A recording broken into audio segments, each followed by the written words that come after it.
It's fitting that the leader of the world's largest democracy is also setting the example for all world leaders for how they should connect with their citizens in the future. Prime Minister Modi, it's an honor to welcome you to Facebook.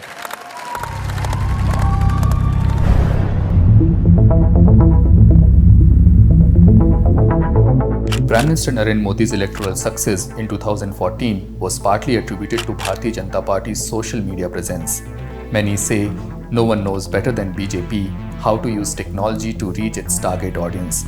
Chances are some of the videos that you watched on Facebook in the recent past were helping BJP to bolster its election campaign. Sample this. The BJP fielded Pragya Thakur in the 2019 national elections and accused in a terrorism case.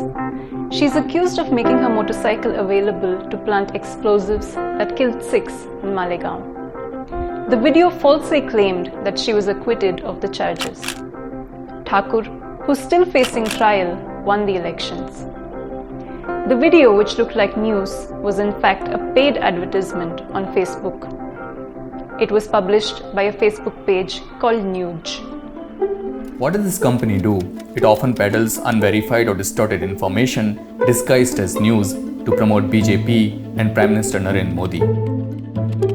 According to Facebook's ad library, Nuge published roughly 170 political ads over the 3 months leading to the 2019 national elections. Most of them glorified BJP leaders, projected voter support for Modi, stoked nationalistic or religious sentiments, or mocked opposition leaders. Who funds Nuge? Not BJP, but a subsidiary of Jio Platforms Limited, which is India's largest telecom company funded by the Reliance Group. Though Nuge claims to be in the news business, it made little to no money producing news. Instead, it kept burning Reliance money on placing Facebook ads, favoring the BJP. Nuge founder Shalabh Upadhyay has close family ties with both Reliance and BJP. His father Umesh Upadhyay is the president and media director at Reliance Industries Limited.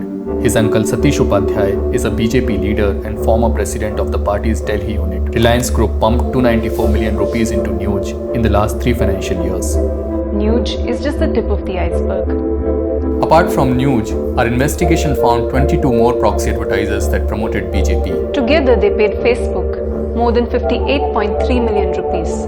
And in return the advertisements got a whopping 1.3 billion views across 22 months. Almost equal to the views that the BJP official advertisements got. In India, it is a crime to publish advertisements in favor of a political candidate if the advertisements are not directly funded or authorized by the candidate. It is to make sure that the candidates are held accountable for the information they put out and to stop the use of money from unknown sources being used in the election campaigns. But the Election Commission considers it illegal only if such advertisements are placed in print, TV or electronic media. The Commission doesn't prohibit such ads in digital forums such as Facebook. It has been aware of the loophole for almost a decade. Documents recently leaked by Facebook whistleblower Frances Haugen showed that it had indirectly lobbied with the Election Commission to not impose these strict regulations on social media platforms. Facebook claims to have shut down the proxy political campaigners before the 2019 parliamentary elections, but its main target then was the advertisers that promoted the Congress. Many of the ruling party's proxy advertisers were spared. We also found that Facebook offered cheaper advertisement deals to the Bharatiya Janata Party than its competitors. To show an advertisement to voters 1 million times, Facebook charged the BJP and its candidates an average of 41,844 rupees. For the same number of views, the Congress had to pay 53,776 rupees, nearly 30% more. The favorable pricing allowed BJP, Facebook's largest political client in India, to reach more voters for less money. This boosted BJP's election campaigns. Unlike TV and print media, Facebook does not have a preset rate card for advertisers. It auctions viewing slots or the opportunity to show an advertisement to a target audience. Normally, auctions are meant to discover the highest bidder, but Facebook's algorithm is the game changer. It picks even a lower bidder if it finds that the advertisement is more relevant to the targeted user. So, if a political party and its proxies have pumped in enough ads and campaigned heavily with emotionally or politically charged content to increase engagement on Facebook, its ads would work out cheaper.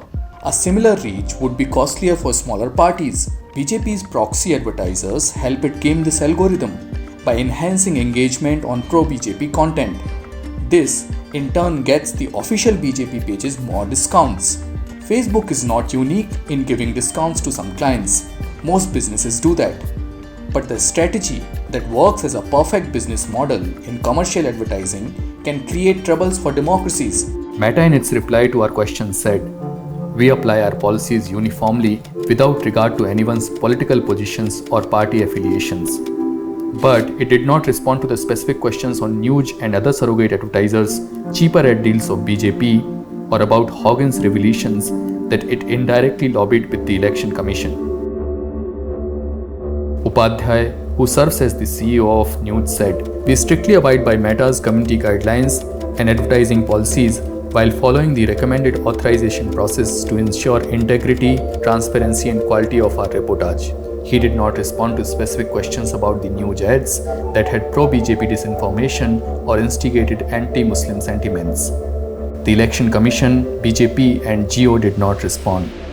After this investigation was first published in Al Jazeera, Nuge reiterated in a public statement that it does not place political ads. Facebook, however, identifies Nuge as a political advertiser and displays its political ads in the ad library. In the US, Facebook has been in the dock for allegedly influencing the 2016 presidential elections by manipulating voters through its flawed political ad rules. Our investigation shows that Facebook's business policies had a systematic influence on electoral politics in India. Will the social media giant face scrutiny by the Indian Parliament?